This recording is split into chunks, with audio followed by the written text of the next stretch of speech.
Bueno, a ver, Daniel, entonces, ¿cómo es el asunto? Por ejemplo, si el señor en el caso no puede tener hijos y la señora resulta embarazada, pues esa prueba, pero yo digo que la prueba le servirá más bien en un proceso para declarar que él no es el hijo de él y ese proceso le servirá como prueba. Sí, o sea, de primerazo uno dice, sí, porque si ya quedó en embarazo, pues entonces tiene que ser que tuvo relaciones sexuales con alguien que sí podía tener hijos. Entonces, me sirve. Pero volvemos al mismo asunto que la prueba con la que usted va más a la segura es un hijo extramatrimonial. Pero si no hay hijos, se vuelve muy difícil. Es muy difícil de demostrar. A menos que haya lo que yo le decía, confesión, que usted traiga la moza y ella diga que sí, o sea, una circunstancia de esas, porque yo no los puedo grabar, yo no los puedo, vea, es que les tomaron esta foto en una cafetería y ahí cogidos de la mano. Vea, es que se fueron de viaje, mire estas fotos en Facebook. Profe, incluso esa declaración de una persona que diga que sí, que son efectivamente amantes o tienen una relación, aunque sea ocasional, yo creo que tampoco es, pues no es, tampoco sería como un fundamento como completo, porque si la otra persona lo niega, yo puedo contratar a alguien que vaya y diga que son amantes. Mm. Entonces o sea, es que es muy difícil. Imagina que una vez me tocó a mí defender un proceso donde pasaba esto, entonces decían, sí, vea, y entonces ellos se fueron para tal parte juntos, para Bogotá, era la cosa, se fueron para Bogotá juntos. Mire aquí las fotos sacadas del Instagram del señor. Entonces había una foto, lo que presentaban era una foto recortada. Resulta que el tipo pertenecía a un club de ciclistas y hubo una competencia en Bogotá. Para esa competencia fueron como 12 personas del club, todos uniformados. Y había una foto así en la cual están todos así parados y el man está así con una vieja. Pero si usted recorta la foto, solamente se ve él, pero cuando la pone completa, está él así y al lado de él hay otro y hay otro y hay otro y todos están en el coso.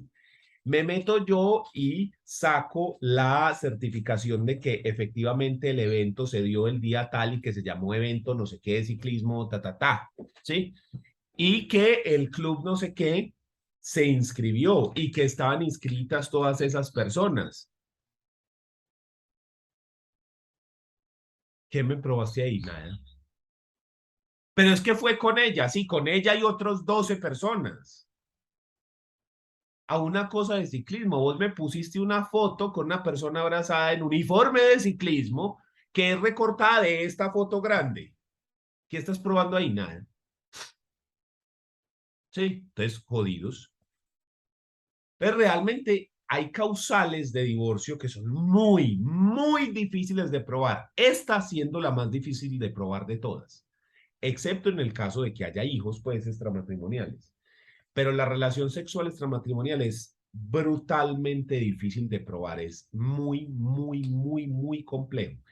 Hay otras que también son difíciles, pero ya se va facilitando el asunto, porque entonces, si usted mira el grave injustificado incumplimiento por alguno de los cónyuges de los deberes que la ley les impone como tales y como padres. Aquí está, yo creo que la causal más famosa en el imaginario público, que no sea la de relaciones sexuales extramatrimoniales, pero la más famosa que está en el imaginario público que no está regulada en el código como tal, que la ley lo llama, la ley no, las personas lo llaman el abandono de hogar. ¿Sí o no que todos lo hemos escuchado?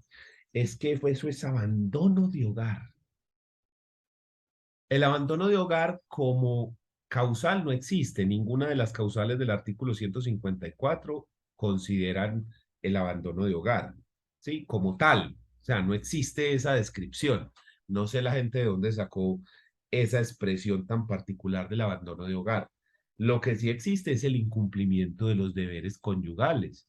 Dentro de esos deberes está el deber de convivir juntos, porque se supone que el matrimonio es un contrato de convivencia. Entonces, si una de las personas se va de la casa, abandona el hogar, está incumpliendo con uno de esas obligaciones. Estamos. Pero la obligación como tal, descrita como abandono de hogar, no existe. Es un incumplimiento de los deberes conyugales, dentro de los cuales está la convivencia. Entonces, helo ahí, Daniel. Profe, ahí también meten el no, por ejemplo, no responder con esa obligación afectiva y sexual que tienen los cónyuges. Sí, o sea, porque la relación sexual también hace parte, digamos que de una de las obligaciones que se tienen como cónyuges, pero el problema, volvemos al mismo asunto. ¿Cómo pruebo yo que la persona no tiene relaciones sexuales con el otro? No, porque es que Pedro dice que la mujer no se lo da. Y yo entrevisto a la mujer y la mujer dice que sí. ¿Qué hago ahí? ¿Sí? ¿Cómo lo pruebo? O sea, el juez llega y le dice, bueno, entonces hágale pues, revuélquese en ahí, yo miro. Pues no, o sea,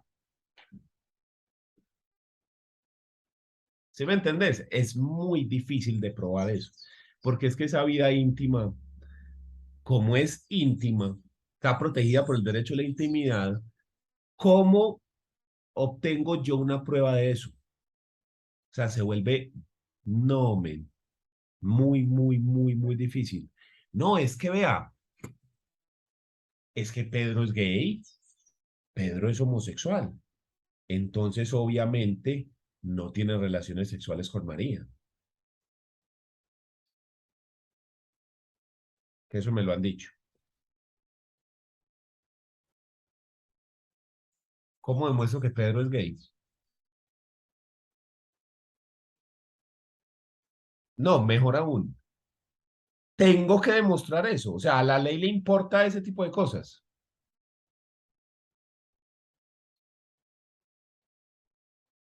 No, pero es que se casó con María y no podía ser gay si se casó con María. ¿En dónde dice eso?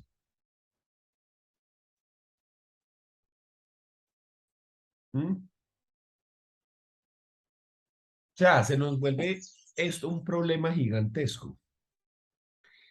El divorcio es el único proceso que yo digo que ya estamos en mora de que desaparezca y que hagan lo que se hizo en España, donde se creó el divorcio unilateral. Una sola persona se quiere divorciar, va a la notaría y lo divorcia. Literalmente le puede mandar por WhatsApp la escritura pública. Ve, ya no somos nada. Dice Jessica, un error en la persona. Porque usted pensaba que no era gay y resultó que sí era gay. Ay, hermana, pruebe pues usted que Pedro se volvió gay después del matrimonio, pero mejor aún, pruebe que es gay, pues hágale.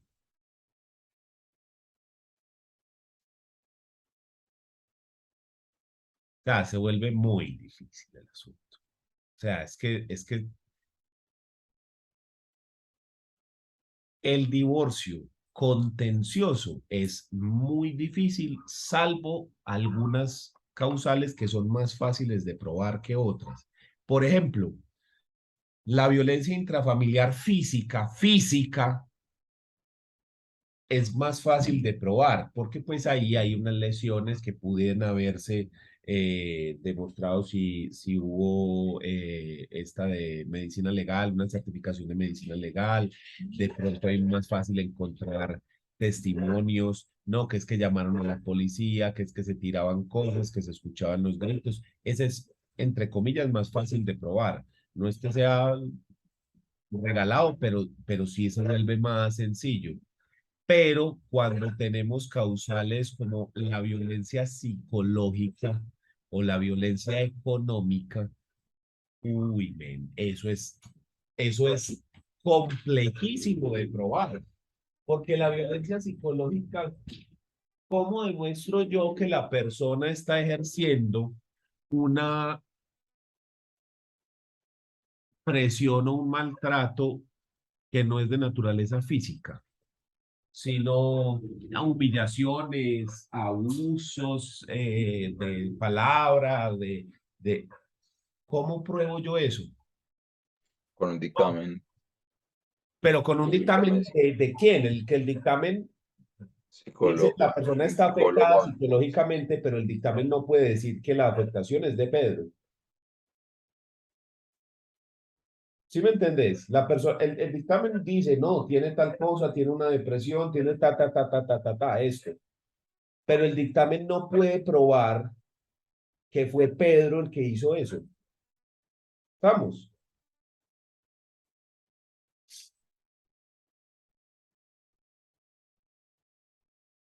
O sea, es que las causales, pareciera que cuando se hicieron las causales para el legislador, no se estaba pensando en la rigurosidad de la prueba, sino que se puso simplemente las causales por las cuales se termina el matrimonio. Vea, por esto se va a terminar el matrimonio, pero nadie se puso a pensar en esto que yo les estaba diciendo ahorita, en esto, que la pretensión tiene que estar soportada en un hecho y el hecho tiene que estar probado.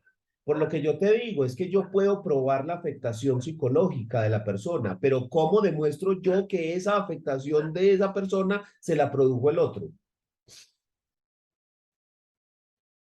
No, que es que en un caso que hicieron esto, que hicieron lo otro, sí, es decir, sí hay casos donde sí se logra demostrar. Obvio que sí los hay. Yo no estoy diciendo que eso no se puede demostrar. Lo que yo estoy diciendo es que es muy difícil, o sea, que requiere unos esfuerzos brutales para poder demostrar esto y que en muchos procesos terminan diciendo el juez que no se logró demostrar. ¿Estamos? Ahora bien,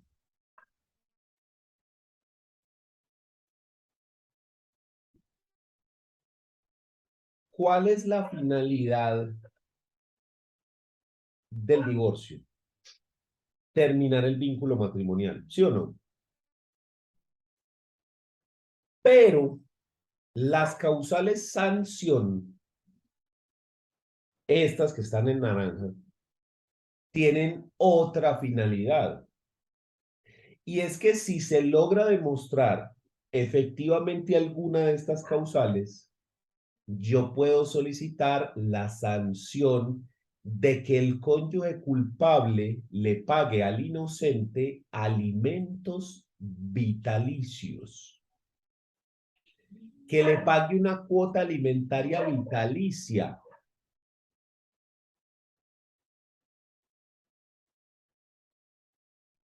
sin importar que la persona se muera, perdón, que la persona se vuelva a casar, sin importar que la persona se gane el baloto, sin importar nada, es una sanción, como cuando usted lo meten a la cárcel, ¿sí?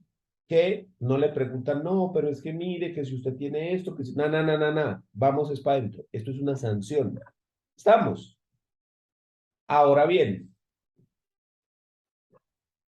resulta que como esa sanción es tan drástica, porque son alimentos vitalicios, sin importar que se vuelva a casar, que se gane el baloto, que es una sanción. Entonces, esto se le agrega otro componente, y es que cada vez que se presenta un divorcio por alguna de las causales sanción y se busca esa condena en alimentos vitalicios, siempre usted va a encontrar que la contraparte hace una demanda de reconvención o una contrademanda por cualquier otra causal. ¿Para qué? Para intentar demostrar que hay culpabilidad de los dos. No es que la culpa de este justifica la de este, no. Es que este fue culpable, quedó demostrado de la causal de relación sexual extramatrimonial. ¿Se demostró que efectivamente le puso los cachos? Sí, correcto. Pero entonces este fue culpable de violencia psicológica, de incumplimiento de deberes conyugales, de violencia, de embriaguez, de lo que sea. ¿Qué se genera con eso? Si yo logro demostrar que Pedro fue culpable de esta causal, pero logro demostrar que María fue culpable de esta causal, entonces no hay cónyuge inocente, porque Pedro fue culpable de una y María fue culpable de otra. Y la sanción dice que el cónyuge culpable le paga al inocente, pero es que no hay inocente, los dos son culpables. Entonces no hay lugar a los alimentos. Entonces el 99% de los divorcios terminan en eso, en que no hay inocente y por lo tanto no hay alimentos. Entonces volvemos al mismo asunto que yo les estaba diciendo antes.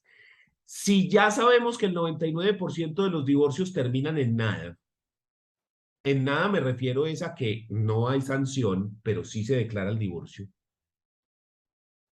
Que la finalidad primordial del divorcio no es la sanción, sino que la finalidad primordial del divorcio es la terminación del vínculo.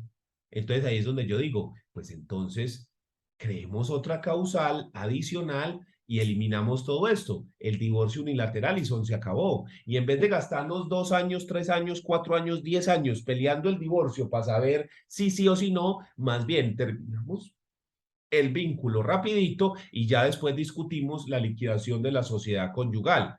O si fuese el caso, después en otro proceso o en el mismo proceso, pero en una segunda parte, discutir lo de la culpabilidad, pero terminemos el vínculo de una vez y listo, se acabó el asunto.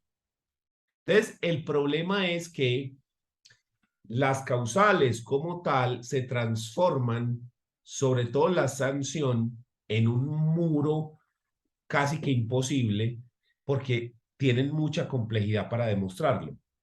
Y al finalidad, ¿qué es la cosa? Terminar el vínculo. Por eso, mi causal favorita, la que yo le recomiendo a todo mundo que utilice, es la última, la que está aquí, la causal novena del artículo 154, el mutuo acuerdo. Porque además, esa causal nos permite hacer algo que no nos permite ninguna de las otras. Y es que podamos ir a una notaría y hacer el divorcio en 8 días. O en 15, pues. Póngale un mes, pues, un mes. En cambio, un divorcio normal en un juzgado se demora mínimo 1 año. Menos de ahí no se demora. Lo normal, 2 años. Sin contar con que haya apelaciones. Entonces, esto ha hecho que yo, cada vez que me contratan, siempre, siempre, absolutamente siempre les sugiero a las personas, intentemos un divorcio de mutuo acuerdo porque no vale la pena. El costo desde el punto de vista de los honorarios es el doble. Si yo llevo un proceso de mutuo acuerdo versus uno contencioso, es el doble de honorarios si es contencioso. Le paga la mitad. Pero es que no es solo el costo económico, el costo en tiempo. Le digo que en una notaría se puede demorar de 15 días a un mes y en un juzgado mínimo, mínimo, mínimo es 1 año. Pero el proceso se puede transformar en 5 años de pleito o más para terminar en el mismo punto que en la notaría a los 15 días. Y el costo para la persona, el estrés que eso genera, el costo emocional, es que no vale la pena. No la vale. En ningún caso. No, pero es que mira, que hay una violencia, que hay una no sé qué, y entonces queremos una indemnización. Ok, de pronto en ese caso, pero que la cuestión esté más o menos probada, porque si no, y entonces tenemos que volver a hacer todo, intentar un proceso y que al final el proceso se caiga porque no hubo prueba, que fue lo primero que le dije yo ahorita.